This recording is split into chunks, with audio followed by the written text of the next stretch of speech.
தமிழக அரசின் 2025-2026 ஆண்டிற்கான வேளாண் பட்ஜெட்டை அமைச்சர் எம்.ஆர்.கே. பன்னீர்செல்வம் சற்று நேரத்தில் தாக்கல் செய்ய உள்ளார். இதுகுறித்த கூடுதல் தகவல்களை எமது செய்தியாளர் செலினா நேரில் வழங்க கேட்கலாம்.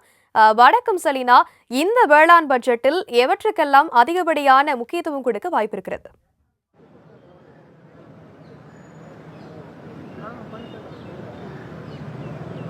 2025-2026 ஆண்டிற்கான நிதிநிலை அறிக்கை என்பது நேற்று தாக்கல் செய்யப்பட்டது. குறிப்பாக பொது பட்ஜெட் நேற்று தாக்கல் செய்யப்பட்ட நிலையில் தமிழக அரசின் சார்பாக 5வது முறையாக அமைச்சர் எம்.ஆர்.கே. பன்னீர்செல்வம் இன்று வேளாண் பட்ஜெட்டை தாக்கல் செய்கிறார். குறிப்பாக தமிழக திமுக அரசு பொறுப்பேற்ற பிறகுதான் வேளாண் என்று தனி பட்ஜெட் என்பது உருவாக்கப்பட்டது. அதன் தொடர்ச்சியாக கடந்த 5 ஆண்டுகளாக இந்த வேளாண் பட்ஜெட் என்பது தாக்கல் செய்யப்பட்டு வருகிறது.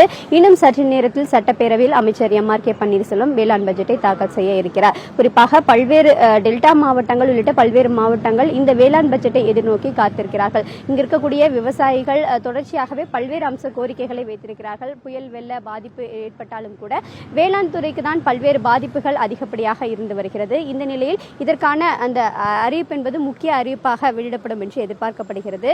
ஆதார் விலை என்பது அதிகரித்து வழங்க வேண்டும் என்ற கோரிக்கை என்பது பல்வேறு கட்டமாக விவசாயிகள் வைத்து வரக்கூடிய நிலையில் இந்த வேளாண் நிதிநிலை அறிக்கையில் குறிப்பாக அதற்கான அறிவிப்பு ஏதேனும் வருவதற்கான வாய்ப்பு இருப்பதாக கூறப்படுகிறது.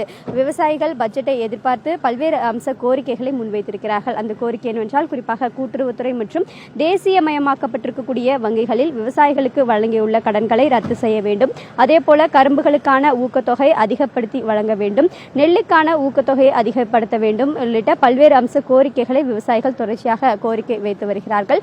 இந்த நிலையில் இன்று அமைச்சர் எம்.ஆர்.கே. பன்னீர்செல்வம் வேளாண் பட்ஜெட் தாக்கல் செய்யப்பட இருக்கக்கூடிய நிலையில் இது தொடர்பாக ஏதேனும் அறிவிப்புகள் வெளியிடப்பட வாய்ப்பு இருப்பதாக கூறப்படுகிறது. குறிப்பாக தமிழக அரசின் இதுதான் இறுதி பட்ஜெட்டாக பார்க்கப்பட இருக்கக்கூடிய நிலையில் இன்று பல்வேறு கட்ட அம்ச கோரிக்கைகள் என்பது நிறைவேற்றப்படும் என்று எதிர்பார்க்கப்படுகிறது. காப்பீட்டு திட்டத்திற்கு தமிழ்நாடு அரசை ஏற்று நடத்த வேண்டும் என்று தொடர்ச்சியாகவே திமுக அரசு தேர்தல் அறிக்கையில் தெரிவித்திருந்தது. அது இந்த ஆண்டு வழங்கப்படும் என்று எதிர்பார்க்கப்படுவதாக கூறப்படுகிறது.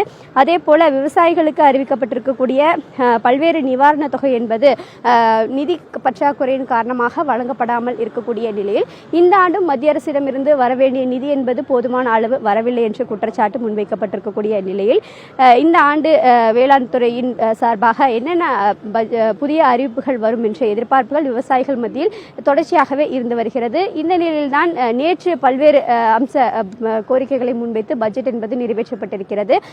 குறிப்பாக பார்த்தோம் என்றால் வேளாண் துறைக்கு அதிகப்படியாக நிதிகள் ஒதுக்கிட வேண்டும் என்ற கோரிக்கை என்பது முன்வைக்கப்பட்டிருந்தது. ஒவ்வொரு ஆண்டும் வேளாண் துறை பட்ஜெட்டின் பொழுது டெல்டா மாவட்டங்களுக்கு அதிகப்படியான திட்டங்கள் இருக்கும் என்று விவசாயிகள் தெரிவிக்கப்பட்டிருந்த நிலையில் இந்த ஆண்டு தென் மாவட்டங்களை குறிப்பாக கவரும் வகையில் பல்வேறு அம்சங்கள் இந்த பட்ஜெட்டில் இருக்கும் என்று எதிர்பார்க்கப்படுகிறது. குறிப்பாக தென் மாவட்டங்களில் இருக்கக்கூடிய விவசாயிகளுக்கு அவர்களின் நலனை காக்கும் வகையில் இந்த பட்ஜெட்டில் பல்வேறு அம்ச திட்டங்கள் என்பது இருக்கும் என்று எதிர்பார்க்கப்படுகிறது. அதே போல டெல்டா மாவட்டங்களில் இருக்கக்கூடிய விவசாயிகளின் நலன் காக்கும் வகையிலும் இந்த பட்ஜெட் அமையும் என்று எதிர்பார்க்கப்படுகிறது. இன்னும் சற்று நேரத்தில் அமைச்சர் எம்.ஆர்.கே. பன்னீர்செல்வம் பட்ஜெட் தாக்கல் செய்யப்பட இருக்கக்கூடிய நிலையில் தற்பொழுது முதலமைச்சர் மு.க. ஸ்டாலின் சட்டப்பேரவைக்கு வருகை தந்திருக்கிறார். அமைச்சர் முதலமைச்சரை சந்தித்து வாழ்த்து பெற்ற பிறகாக உள்ளே சென்று சட்டப்பேரவையில் இன்று அமைச்சர் எம்.ஆர்.கே. பன்னீர்செல்வம் இந்த பட்ஜெட்டை தாக்கல் செய்ய இருக்கிறார். குறிப்பாக நேற்று பொது பட்ஜெட் தாக்கல் செய்யப்பட்ட போதே பல்வேறு திட்டங்கள் அரசு அதே போல அரசு அலுவலர்கள் ஆசிரியர்களுக்கு வழங்கப்படும் என்ற எதிர்பார்ப்பு என்பது இருந்த நிலையில் அதில் சில கோரிக்கைகள் என்பது நிறைவேற்றப்படவில்லை என்ற குற்றச்சாட்டுகளும் முன்வைக்கப்பட்டிருந்தார்கள்.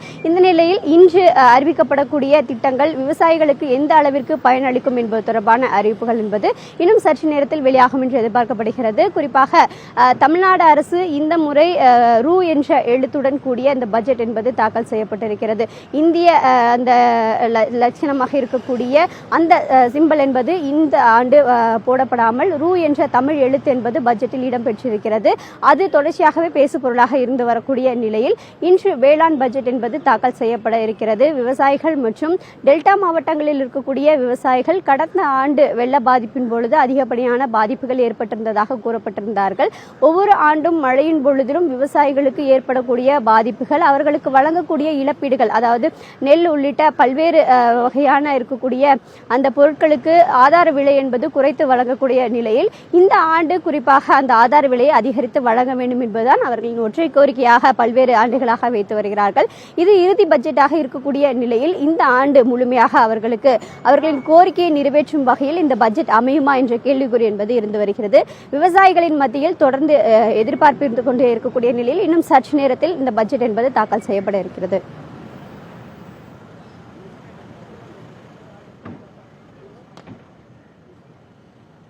செலினா, தற்போது இந்த ஆட்சிக்கான இறுதி வேளாண் பட்ஜெட் என்பதால் இந்த பட்ஜெட்டில் அதிகப்படியான எதிர்பார்ப்புகளும் கோரிக்கைகளும் வலுத்து வருகிறது. இதனை நிறைவேற்றக்கூடிய அந்த சாத்தியக்கூறுகள் எவ்வளவாக இருக்கிறது?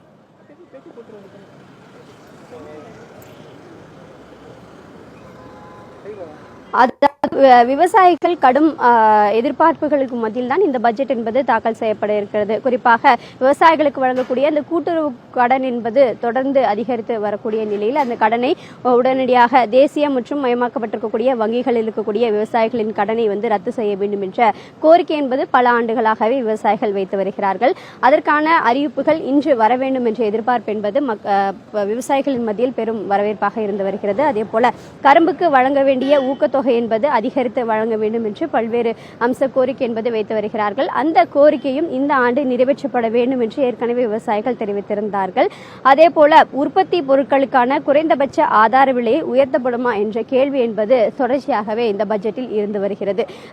தொடர்ந்து அந்த ஆதார விலையை அதிகரித்து வழங்கப்படாமல் இருக்கக்கூடிய நிலையில் விவசாயிகளுக்கான பாதிப்பு என்பது அதிகப்படியாக இருப்பதாகவும் இந்த உடனடியாக ஆதார விலை அதிகரிக்க வேண்டும் என்ற கோரிக்கை தான் தொடர்ந்து விவசாயிகளுக்கு மத்தியில் வைத்து வருகிறார்கள். அந்த வகையில் இந்த ஆண்டு இந்த இறுதி பட்ஜெட்டாக இருக்கக்கூடிய நிலையில் அடுத்த ஆண்டு தேர்தலுக்கு முன்னதாக இது இந்த பட்ஜெட் என்பது விவசாயிகளுக்கு பெரிய அளவில் பயன்பெறும் வகையில் இருக்க வேண்டும் என்ற கோரிக்கை தான் விவசாயிகள் மத்தியில் வைத்து வருகிறார்கள். அதே போல எதிர்க்கட்சிகளும் கூட தொடர்ச்சியாகவே விவசாயிகளை பாதிக்காத வகையில் திட்டங்கள் எதுவும் கடந்த 4 ஆண்டுகளில் வரவில்லை என்ற குற்றச்சாட்டுகளை எதிர்க்கட்சிகள் வைத்து வரக்கூடிய நிலையில் இந்த ஆண்டுகள் அவர்களை கவரும் வகையில் இந்த வேளாண் பட்ஜெட் அமையுமா என்ற கேள்விக்குறி என்பது எழுந்திருக்கிறது. இன்னும் சற்று நேரத்தில் இந்த வேளாண் பட்ஜெட் தாக்கல் செய்யப்பட இருக்கக்கூடிய நிலையில் விவசாயிகளை மற்றும் அனைத்து தரப்பினரும் கவரப்படுமா என்ற எதிர்பார்ப்புகள் என்பது மிகுந்த அளவில் தான் இருந்து வருகிறது. இந்த நிலையில் தான் தற்பொழுது முதலமைச்சர் மு.க.ஸ்டாலின் சட்டப்பேரவைக்கு வருகை தந்திருக்கிறார். இன்னும் சற்று நேரத்தில் இந்த வேளாண் துறைக்கான அந்த பட்ஜெட் என்பது தாக்கல் செய்யப்பட இருக்கிறது. அதிகப்படியான நிதி ஒதுக்கப்படாமல் இருந்தது காரணமாக தான் ஒவ்வொரு ஆண்டும் வேளாண் துறைக்கான அந்த சில அம்ச கோரிக்கை என்பது நிறைவேற்றப்படாமல் இருப்பதாக தொடர்ச்சியாக அமைச்சர்கள் தெரிவித்து வந்தாலும் கூட இந்த ஆண்டு குறிப்பாக அதிகப்படியான நிதி ஒதுக்கிட வேண்டும். அதே போல மழை வெள்ளத்தால் பாதிக்கப்படக்கூடிய அந்த நெல்மணிகளுக்கான குறைந்தபட்ச ஆதார விலையை உடனடியாக வழங்கப்பட வேண்டும் என்ற பல்வேறு அம்ச கோரிக்கைகள் என்பது தொடர்ச்சியாக முன்வைக்கப்பட்டு வரக்கூடிய நிலையில் இந்த ஆண்டு அது நிறைவேற்றப்படுமா என்ற கேள்விக்குறி என்பது எழுந்திருக்கிறது. அடுத்த ஆண்டு தேர்தலை முன்னிட்டு இடைக்கால பட்ஜெட் மட்டுமே தாக்கல் செய்யப்படும். அந்த ஆண்டை பொறுத்தவரையிலும் பெரிய அளவிலான எந்த அறிவிப்பும் இருக்கப்படாத வாய்ப்பு இருக்கக்கூடிய நிலையில் இந்த ஆண்டு அனைத்து எதிர்பார்ப்புகளையும் பூர்த்தி செய்யப்படுமா என்ற கேள்விக்குறி என்பது எழுந்திருக்கிறது. அப்படி விவசாயிகளுக்கு பாதிப்பு ஏற்படாத வகையில் இந்த திட்டங்கள் அனைத்தும் இருந்தால் அடுத்த வரக்கூடிய தேர்தலுக்கு திமுக அரசை பொறுத்தவரையிலும் பெரிய நல்ல வாய்ப்பாக இருக்கும் என்றுதான் கூறப்படுகிறது. இருந்தாலும் கூட விவசாயிகளுக்கான அனைத்து கோரிக்கைகளும் நிறைவேற்றப்படும் என்றுதான் எதிர்பார்க்கப்படுகிறது. இருந்தாலும் கூட பல்வேறு அம்ச கோரிக்கைகளை தொடர்ச்சியாகவே விவசாயிகள் தரப்பில் வைத்து வருகிறார்கள். தற்பொழுதும் கூட ஆதார விலை, அதே போல கரும்புக்கான விலை, நெல்மலைகளுக்கான விலை பாதிப்புகள் ஏற்படும் பொழுது அதற்கான உரிய ஆதார விலையை வழங்க வேண்டும் என்பதுதான் அவர்களின் கோரிக்கையாகவே வைத்து வருகிறார்கள்.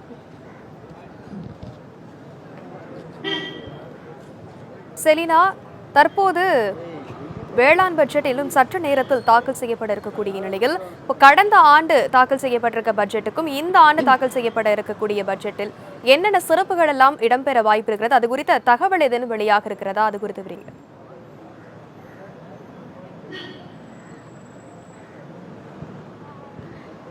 அதாவது கடந்த ஆண்டு வேளாண் துறை பட்ஜெட்டின் பொழுது பல்வேறு விவசாயிகளுக்கான அனுப்பி வைக்கப்பட்டிருந்த பல்வேறு அம்ச கோரிக்கைகளில் பல நிறைவேற்றப்படாமல் இருப்பதாக தெரிவிக்கப்பட்டிருந்தார்கள்.